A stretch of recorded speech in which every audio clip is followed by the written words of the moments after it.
Hello everybody, welcome back. Today as well we have got you another video. In this video I'll show you how you can simply go ahead and allow camera access on Instagram on iPhone. But before that, please do make sure to like our video, subscribe our channel, and yes, without any further delay, we'll simply start our video.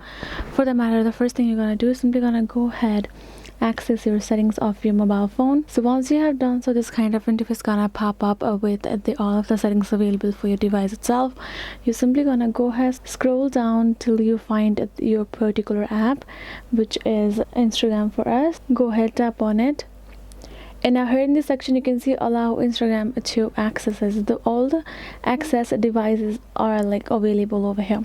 For the location, it's when shared photos, full access location, network, microphone, and camera. You can see this particular green light box button. If this is simply turned on here as a green, then that means the particular permission is allowed. If you simply tap on it, then you will simply turn off the permission.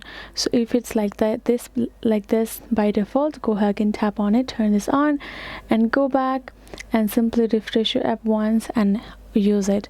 There will be no restrictions. So that is how you can simply do it. Hope this video was helpful to you all. Thank you so much for watching, and I'll see you guys in our next video.